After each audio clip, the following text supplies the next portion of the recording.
Welcome to Talking Mopars, episode number 117. For those of you that don't know, by becoming a supporter of the podcast through Facebook, you will get access to the Mopar Hunters Association, which is an exclusive group for supporters of this podcast and the place where I post all the exclusive content for my supporters, like bonus podcast episodes and bonus video content. By becoming a supporter, you will also be entered into our monthly giveaway of something cool that's Mopar related.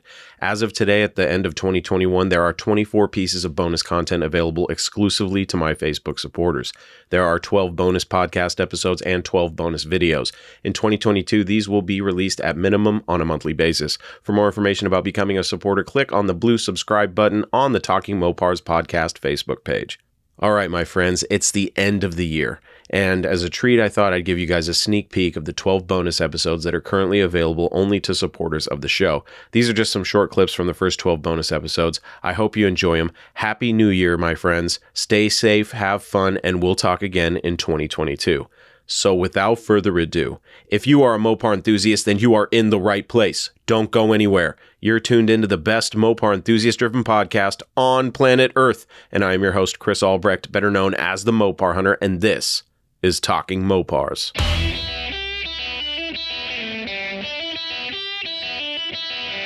You're listening to Talking Mopars with the Mopar Hunter, your direct connection to all things Mopar.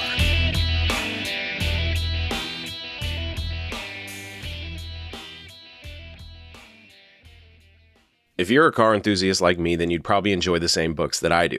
I love to gain more knowledge about Mopars and cars in general, and that's where my friends at CarTech Books come in. Since 1993, CarTech has become one of the leading publishers of automotive titles for hardcore enthusiasts, with a plethora of titles available in their catalog. They have titles for everyone, whether you're into restorations, high-performance builds, or automotive history. CarTech has it all. They are a company run by enthusiasts for enthusiasts. Some of the titles I have in my own library are Chrysler's Motown Missile, Mopar's secret engineering program at the dawn of Pro Stock, new Hemi engines 2003 to present, how to rebuild, muscle car special editions, Chrysler TorqueFly A904 and A727 transmissions, how to rebuild. And look, folks, they have much more than that, and so do I. In my library, I also have books on how to vinyl wrap, modifying XJ Jeep Cherokees for back when I had one of those, and modifying the new Wranglers and Gladiators, and many more. So whether you're looking to expand your knowledge or just want something cooler to put on your coffee table, CarTech has the books for you. Visit cartechbooks.com and find some awesome books to add to your collection today.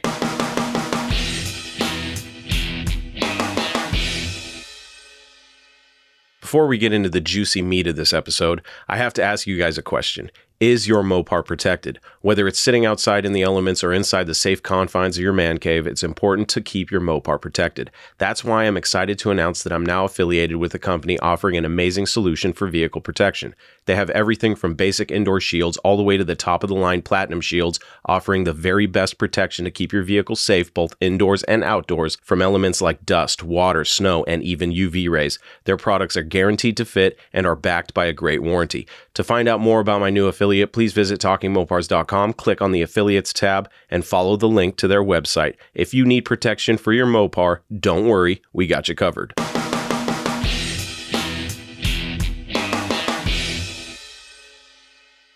I have always loved pickup trucks, and I really love sporty pickups or muscle trucks. And that's exactly why I have the Mr. Norm Tribute truck, because I love trucks.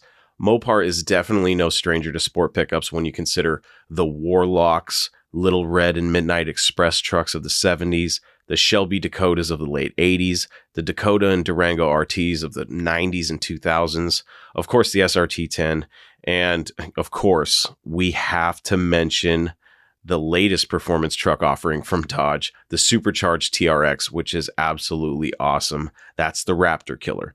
I would also have to kick my own ass if I failed to mention what I would consider to be the front runner of all Mopar sport trucks, and that would be the CSS and HPP swept lines of the early to mid 60s. I would love to find one with a 426 street wedge in it. I think that would be amazing, but they are super hard to find. I've only seen one in person and it was badass. Very cool trucks. The SRT-10 would officially be the first production Dodge truck to utilize the 8.3 liter V10 out of a Dodge Viper.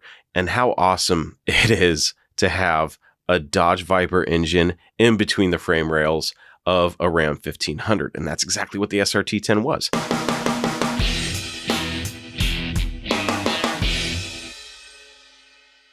Maybe you're like me and you have no problems driving a shitbox with a nice rake, a cool set of wheels, some fat tires, loud pipes, and a really effed up interior. That's me. I think my spirit animal is Joe Dierte. You know what I mean? But as long as it runs and drives good enough, you should consider it good to go. And that's what my definition of fully restored is. So I have my Project Shitbox boogie van undergoing a full restoration right now. But you know what I really wish? I wish it was a real YH3 code van. For those of you that don't know this already, if the fender tag on your van says YH3, then that, my friends, is the code for a legitimate street van. So in 1976, Dodge wanted to capitalize on the van craze that was taking the country by storm at the time. And they did so by offering a van that was pretty groovy right off of the showroom floor and right off the lot. But it also had a ton of customizable options.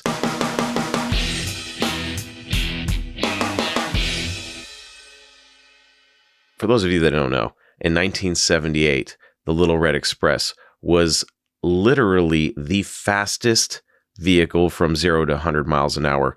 And that was a test done by Car Driver magazine. And no other American-made vehicle could go 0 to 100 as fast. How crazy is that, right? And you're probably wondering, well, how's that even possible, Chris? How's the truck beating cars like, in 78? What did they have in 78? They had Camaros and Corvettes, Trans Ams. Well, the thing is there was a loophole in the emissions regulations, and the 1978 Dodge Little Red Express did not have to necessarily meet those regulations. It didn't have to live up to those standards.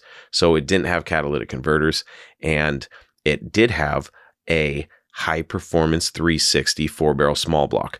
And it was basically a tuned up version of the standard 360. So it had a police package on it. And the truck only put out 225 horsepower at 3,800 RPMs, but that was enough to take out many, actually, what am I even talking about? All of the other American-made vehicles that were out in 1978 from 0 to 100. So the truck was no joke.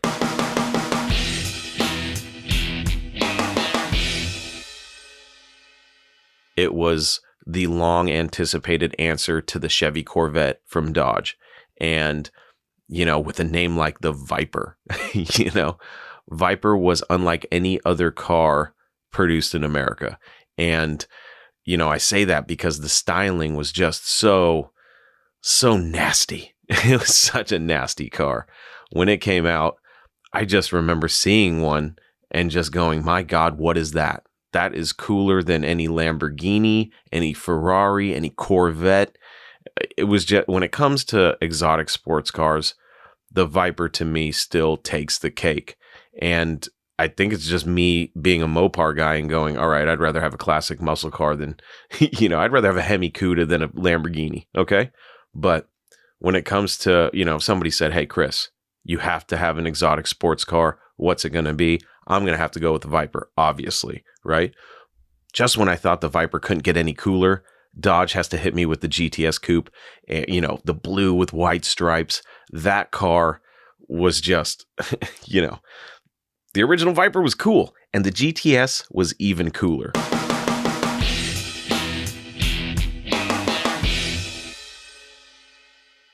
'70 was without a doubt a great year for Mopars.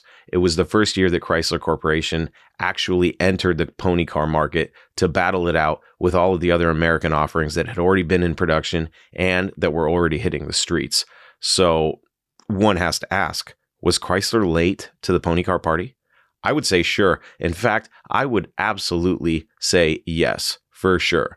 How crazy would the muscle car market have been if the E-Body Challengers and Barracudas had been released just a few years earlier? I think the whole game would have been changed. I can tell you one thing, there would be far more E-Bodies out there today to buy, which would, affect the market for E-Bodies today. That might be a good thing too, because if there were more of these cars produced, perhaps the prices today would be just a little bit more reasonable than they are, with higher production numbers. That would mean that either more cars would have been scrapped or there would be more for us to find in yards, backyards, under tarps, in barns, in sheds. You get the drift.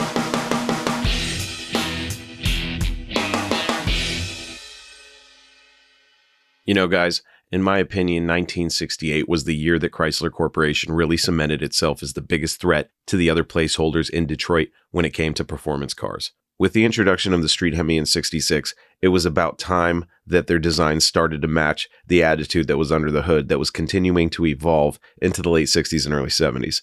And, you know, it's no surprise that the second generation Dodge Charger is so coveted amongst Mopar enthusiasts and often regarded by many as the most beautiful car ever designed. We can thank Elwood Engel for that. His designs were so good, it's hard to call them anything but beautiful. The more appropriate term, in my opinion, would be muscular. These cars just looked badass. They looked fast standing still. At least I think so anyway. That's probably why I consider my favorite years for Mopar muscle cars to be 1968 to 1971. The designs were absolutely perfect in my eyes. 1968 would be the year that so many great things started to happen with Chrysler. The introduction of the newly designed Charger was absolutely, this could be debated, I guess, but one of the greatest things to happen in the automotive world in 1968, along with crazy things like the Plymouth Roadrunner and the Dodge Super Bee.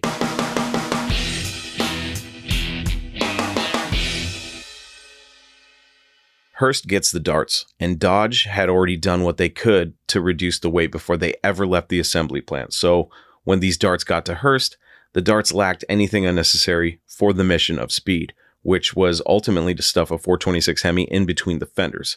So these darts had no carpeting, no consoles.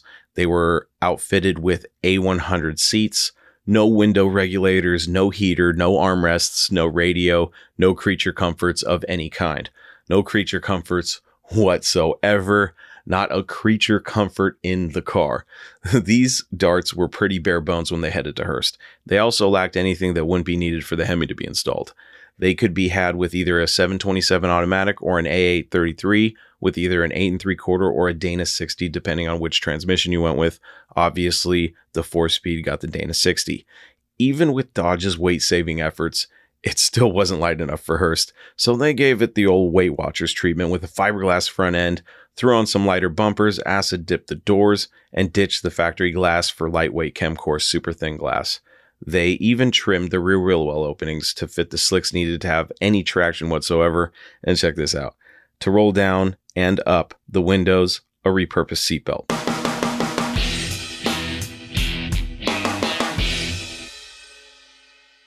I love Plymouth Barracudas, and I'm particularly fond of the 68s and 70 to 71s. I love the 68s because of the super stock Hemi Barracudas, and I love the 70 to 71s because they are just beautiful machines. Some of my favorite cars to have ever been built.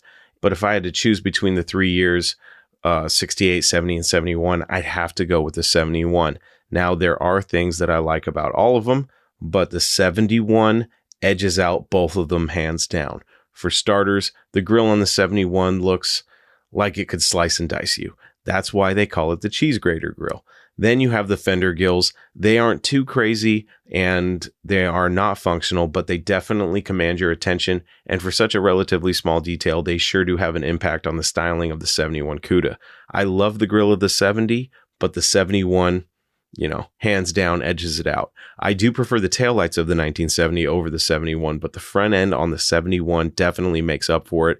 There is also something to be said about the 71 being the last year for the 426 Hemi.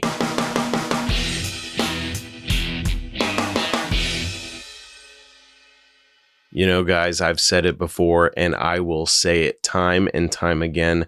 There's something about a Mopar drag car that just resonates with me.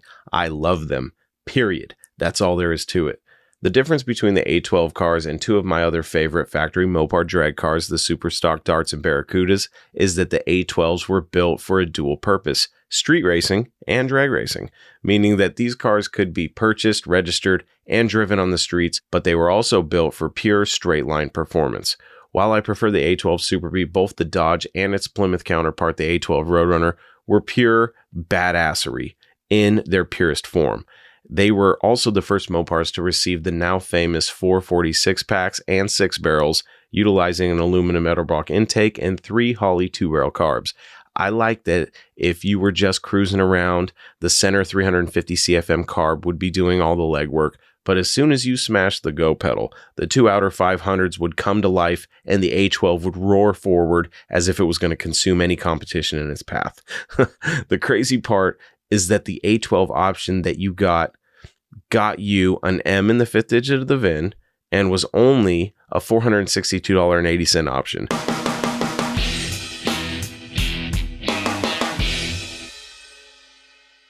Since I became heavily invested in Mopars several years ago and dedicated most of my spare time to hunting them on Craigslist and in person, I have experienced these crazy similar dreams.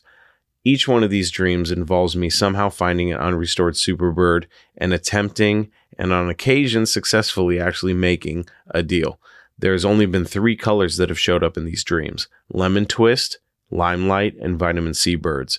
All of these birds have been in various states of neglect when I find them, and all of them, coincidentally, have been owned by some elderly gentleman, a different guy in each dream. And he expresses his interest to me that he would only let them go to somebody who's worthy of having them and that he would give them a hell of a deal. So I guess it's safe to say that the Superbird is literally like my dream car because it's the one car that has shown up so many times in so many of my dreams.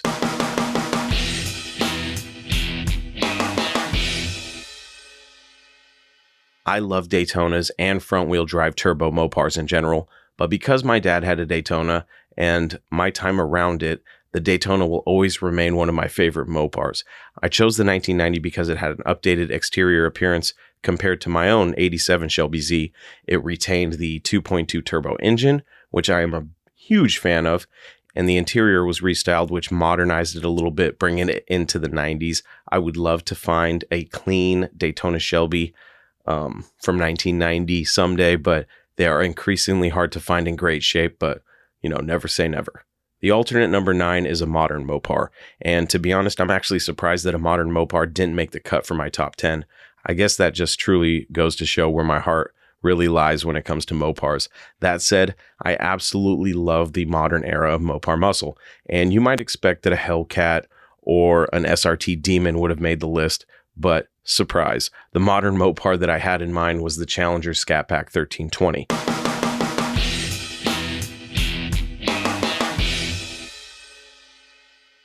Early this year in 2021, I sold off all my Mopar projects, which was 2. I had a 69 Dodge Dart project, and then I had a 76 D100 on airbags project, and I let those go. I also sold off a huge stash of parts that I had for both the Dart and the truck, and I did that because I felt that I had lost motivation on them, with everything going on with the podcast and just focusing on that. I had no time for my projects, but, as I keep developing and evolving, I'm finding ways to schedule my time better. So now I have some time, but I did feel like those projects were dead in the water. So what I didn't realize at the time when I let them go was that doing that would pave the way for me to acquire a truck that I had fallen in love with back in 2015 at the Good Guys Car Show in Puyallup, Washington.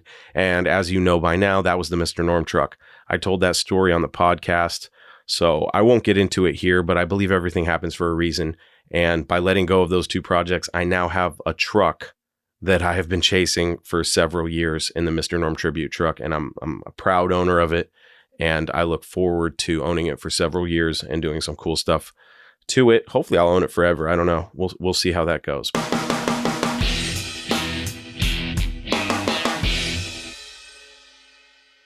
I hope you guys enjoyed the sneak peek into the bonus content available exclusively to my supporters on Facebook. No Mopar left behind.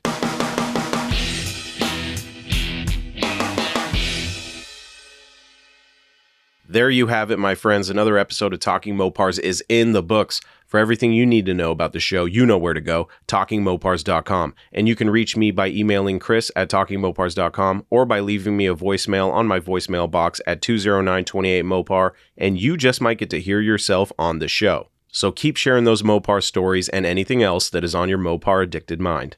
Special thanks to my friends over at cartechbooks.com. Also, don't forget how important it is to keep your Mopar protected from the elements. If you need protection, don't wait. Head on over to talkingmopars.com, click on the affiliates tab, and go get your Mopar covered today. Before we ride off into the sunset, if you want some Talking Mopars merch like t-shirts, hoodies, stickers, and cool swag like that, check out the merch shop on talkingmopars.com. And for exclusive bonus episodes and videos only for my supporters, become a Facebook supporter today and get immediate access to those benefits. There's 12 bonus podcasts and 12 bonus videos waiting for you right now. That's it, my friends. Until we talk again, Happy New Year. I am your host, Chris Albrecht, and that was Talking Mopars. We'll see you in 2022.